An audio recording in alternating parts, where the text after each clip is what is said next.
My name is Jamie Irizarry, and I'm going to be presenting Safe Implementation, Governance, and Maintenance of Medication Safety Technologies. Here are my disclosures.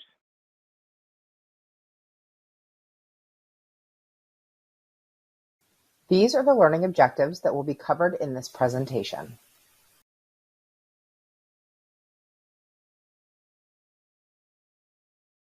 Key abbreviations.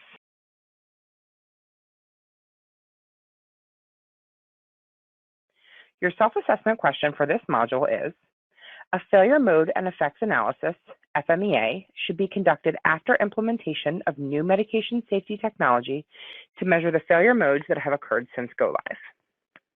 We will review the answer to this question at the end of the module. Change is hard. When implementing new technology, you need to communicate with staff and leaders throughout your organization to make the process easier. You should talk about new technology early and often with leaders as well as end users. You should engage frontline staff and clinicians, identify and leverage early adopters, and those with experience using the technology from previous worker training experiences. You should be transparent. A lot of data will be captured with new technology, and clinicians should be aware that it is available for review, that it can both improve the process as well as be used for event follow-up. Executive support is also critical. There will be challenges. There will be pushback at some point, and you will need to have leaders who understand why the technology is being brought in and the impact it will have.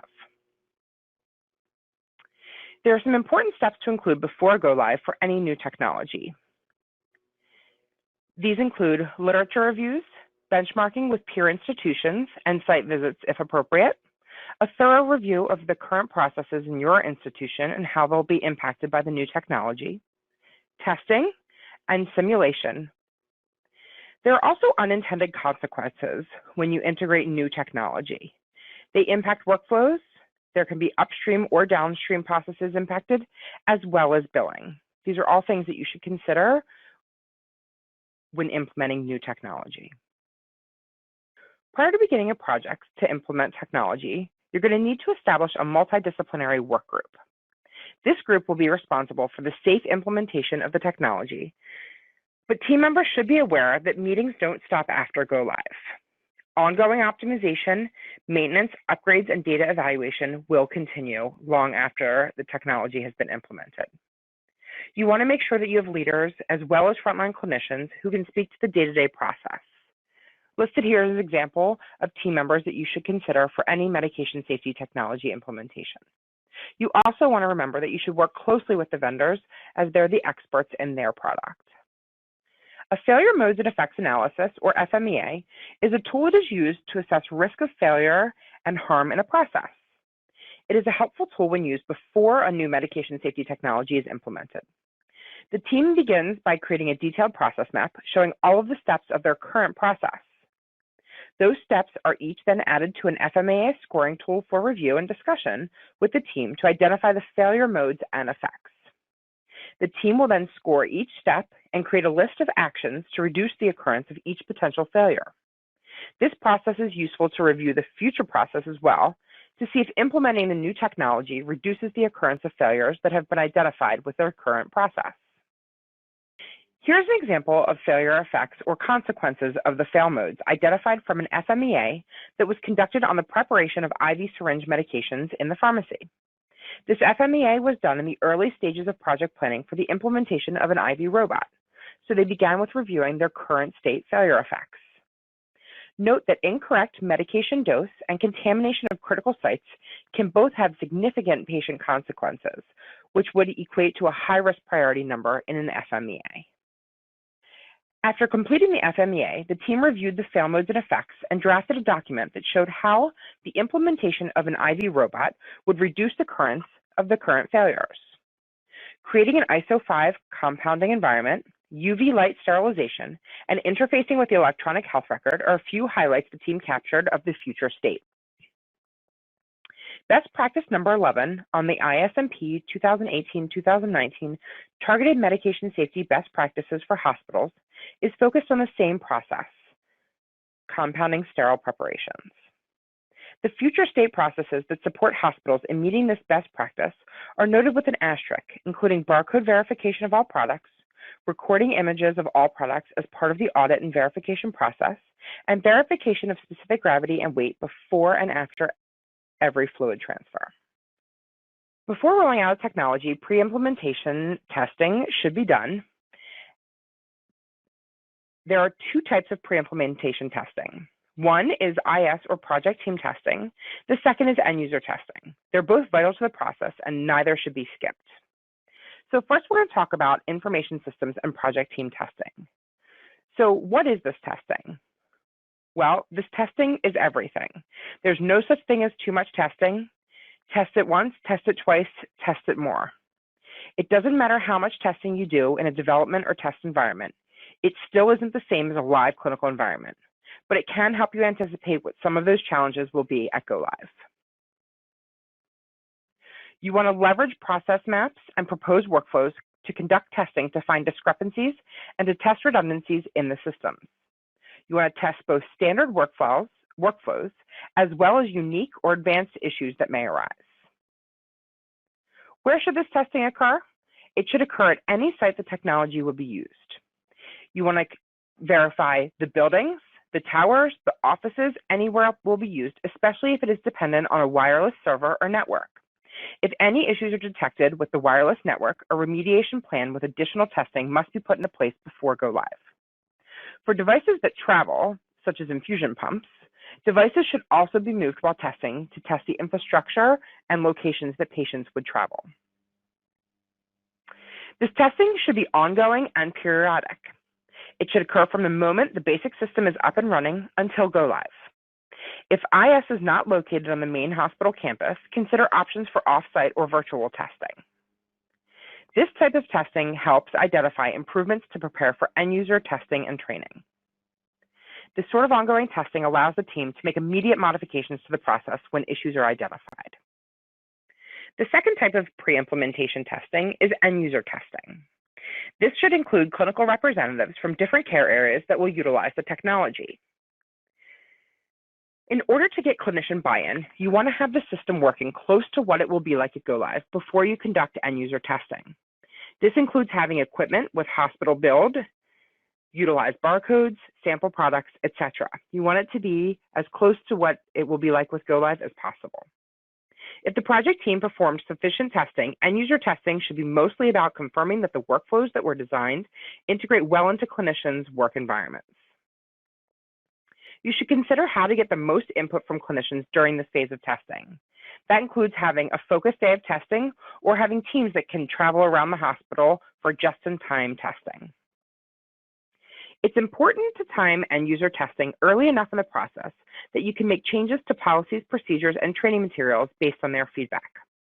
This also allows the team time to address any workflows that were identified that did not work within the system. End-user testing not only allows clinicians to give feedback about the system, but it gains buy-in if they see how it can support their clinical workflows. During early project implementation meetings, a discussion about having a pilot or partial rollout is inevitable. Some technology will make this difficult, so it is the responsibility of the teams to review the pros and cons of having a pilot. Safety technology that integrates more than one vendor, like infusion pump integration with the EHR, or has complicated workflow implications, like a pharmacy workflow technology, require hospitals to think creatively about how to pilot devices in real clinical care settings. Devices like smart infusion pumps that have a vendor-specific disposables may make a pilot challenging and lend itself to more of a big bang go live that rolls out over a few hours.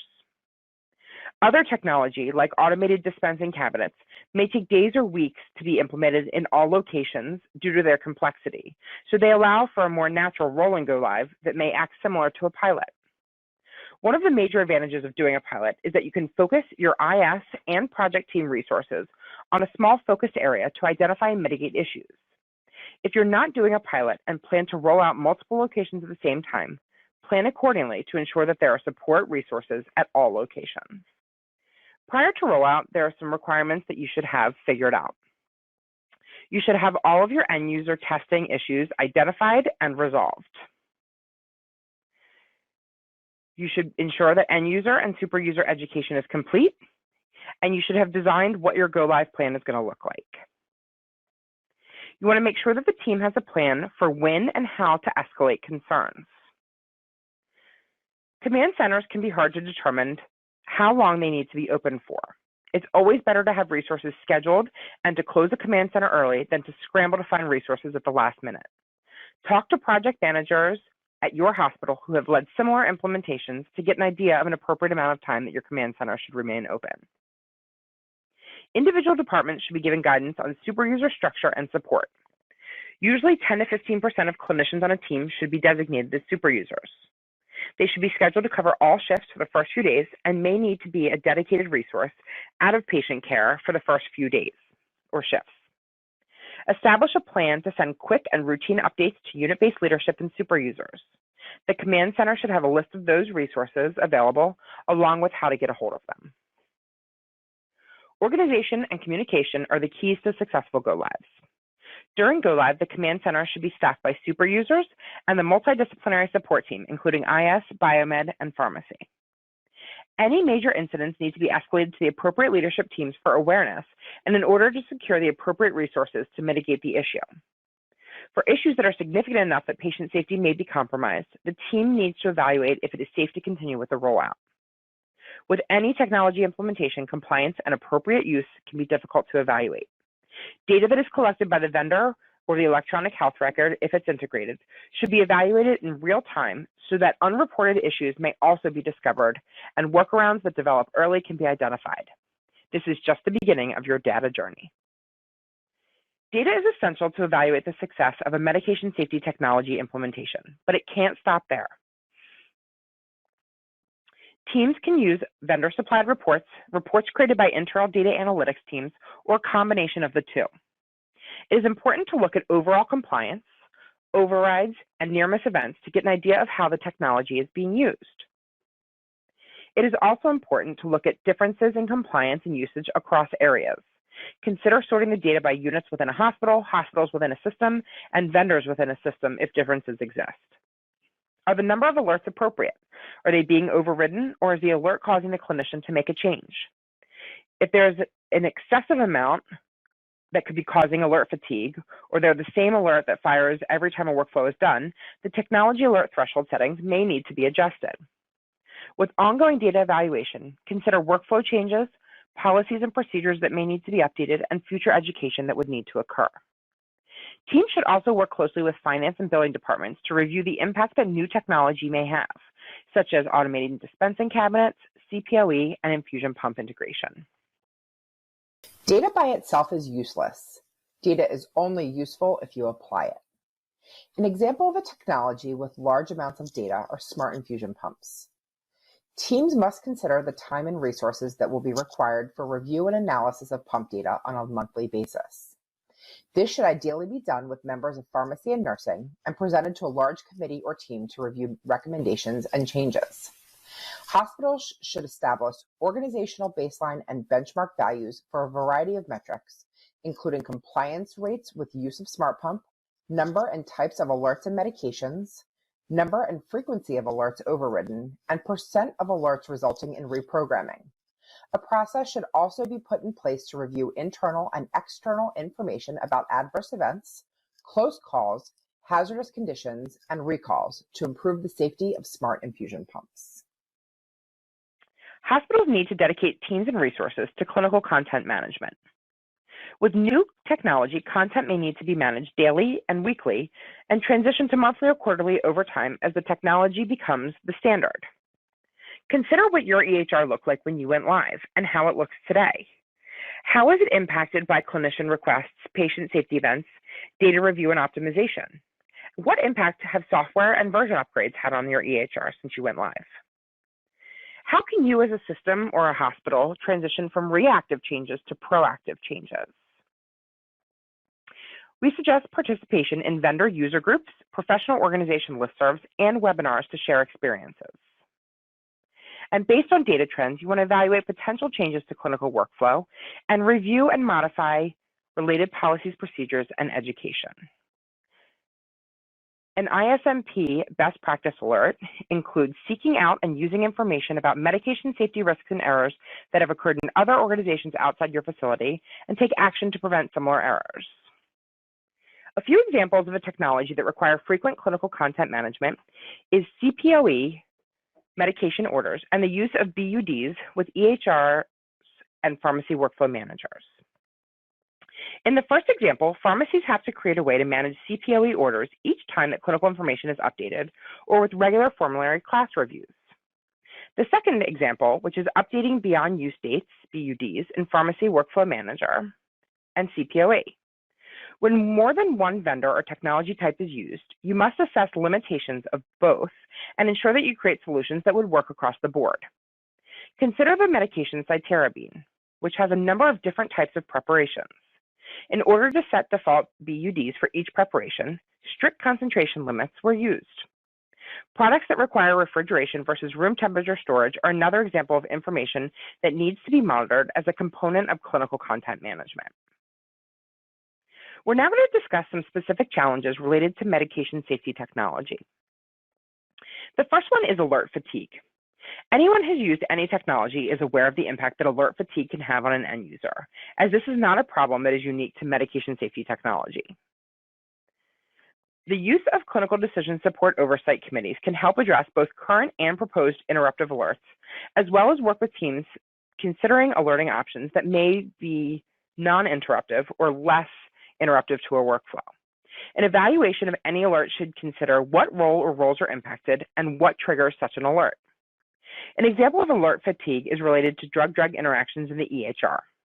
In an article published in the Journal of American Medical Informatics Association, a team designed 3 interventions to reduce clinically irrelevant DDI alerts. The impact of these interventions were that the pharmacist saw a 50% reduction in the number of alerts per 100 orders. Another technology challenge worth mentioning is a topic that no one wants to talk about: downtime. As we become more and more reliant on technology, the impact and potential safety risks associated with downtimes increase. There are multiple types of downtimes to consider. Things like power failures can impact all forms of medication safety technology, and other things like servers or wireless network issues may impact specific technology. Consider the impact that an EHR downtime has and the integration of other technologies on the EHR. Having processes in place to support clinicians when downtime does occur, either unexpectedly or planned for servicing or upgrades, is vital, as is a plan for reconciliation and restarting the use of technology when it becomes available again. Drug shortages present an interesting challenge with medication safety technology and can impact one or many technologies that are used. Non-formulary medications may need to be added, and medications on shortage may need to be modified, restricted, or removed. Order sets may need to be changed and provide clinical decision support for end users who may not be familiar with the dosing or medications that are being used during the shortage.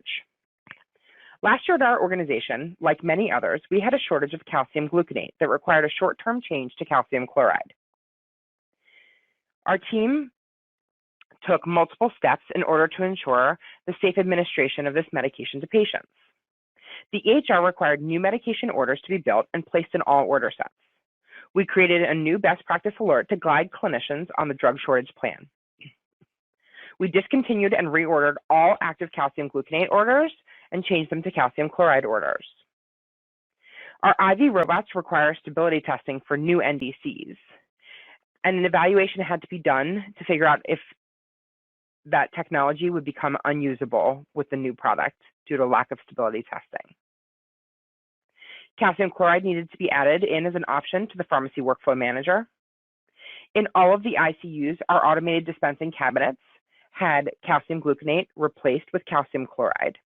However, we were only able to replace the central concentration and unable to stock a peripheral concentration, which impacted nursing workflow. Urgent wireless smart pump library updates were pushed, which required immediate communication to all staff across the organization who use infusion pumps. Consider all the downstream flows that a drug shortage would have in your institution and how you would safely manage a similar change.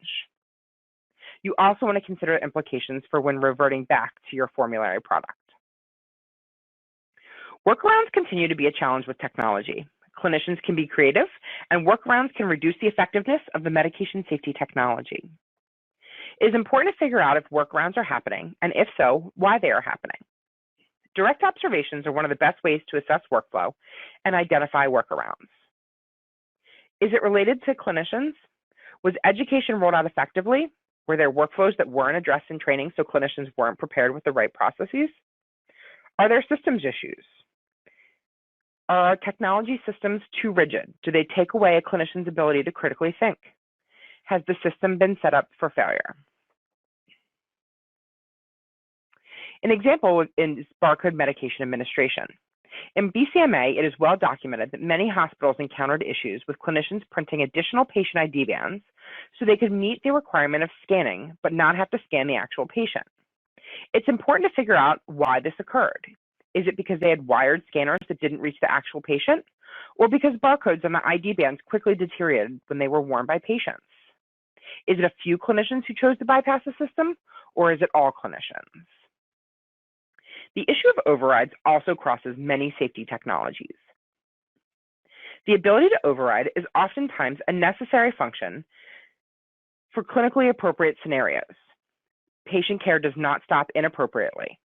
However, overrides can also be used in scenarios where the system is alerting the clinician to an issue and they continue to order, prepare, or administer the medication despite the alert.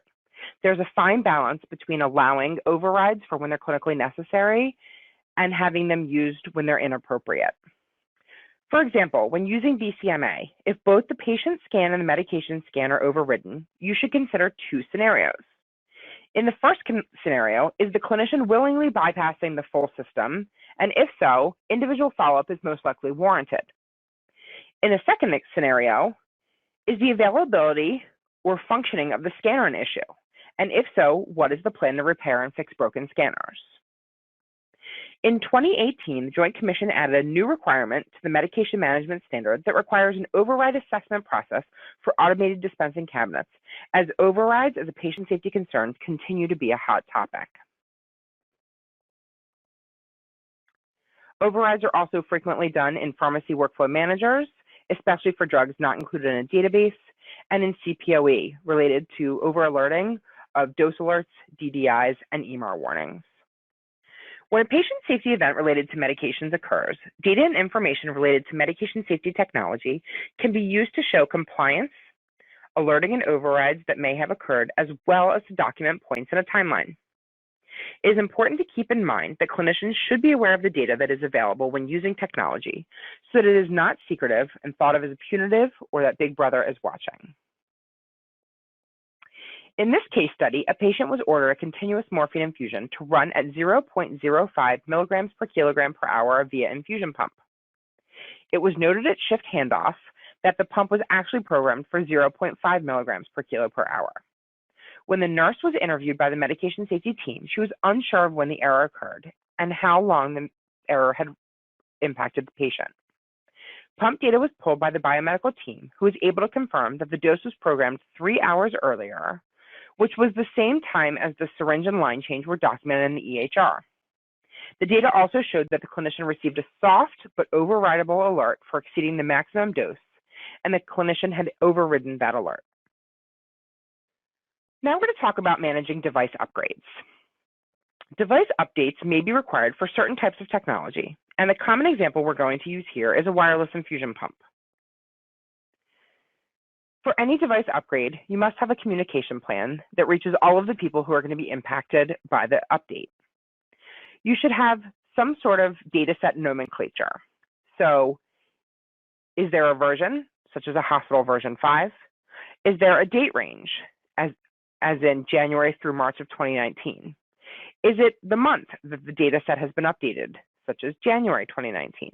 It's important to have a standardized nomenclature and to include it in your communication, and so that staff are able to understand if they have a pump that has a recent update or not.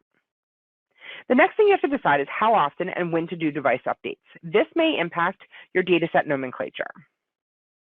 So is your data set going to be monthly, such as the first Wednesday of the month, or is it going to be ad hoc when a change is needed? Who is responsible for pushing the update? And who is responsible for updating the pumps? What about pumps that are at the main hospital versus a satellite location or an outpatient center, or sites where pumps are infrequently used and may be sitting on a shelf the majority of the time.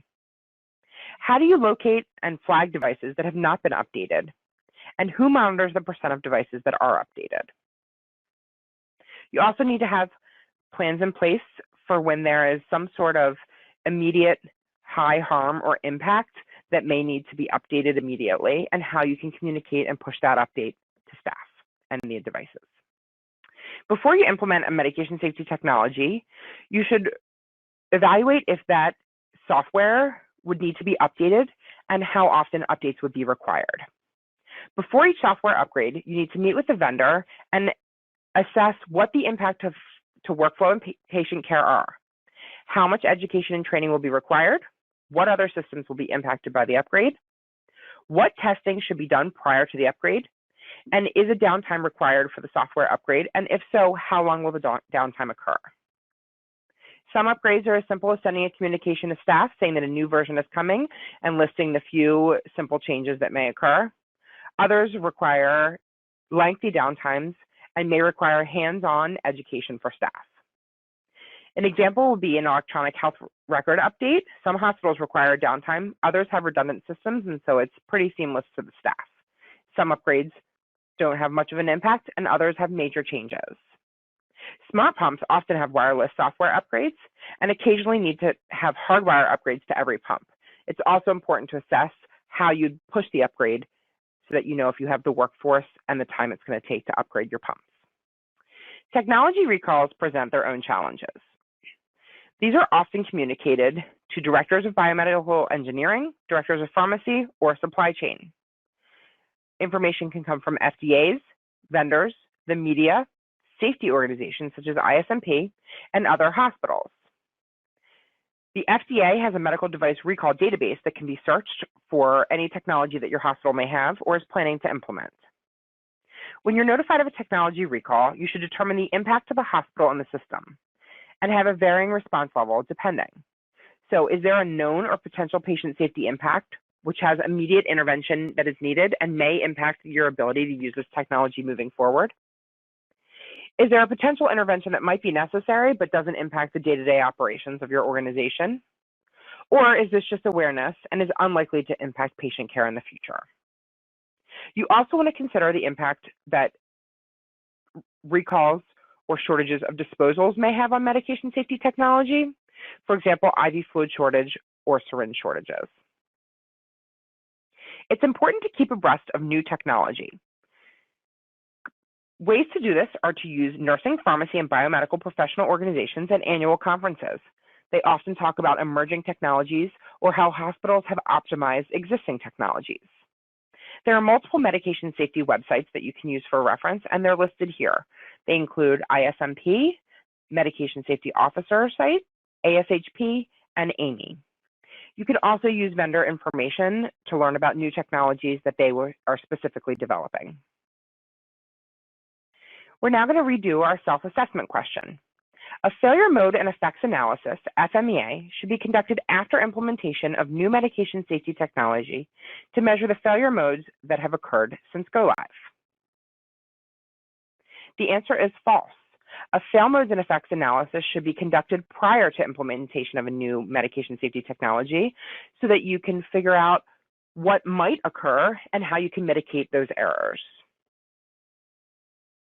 To summarize, we've talked about establishing a multidisciplinary project team, as well as governance and content maintenance structure, which is imperative to the success of technology implementation and optimization.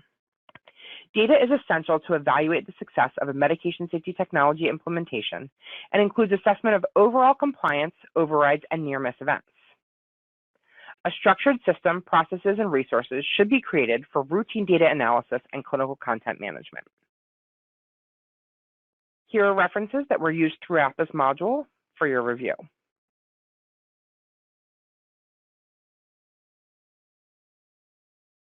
Thank you for your time and participation.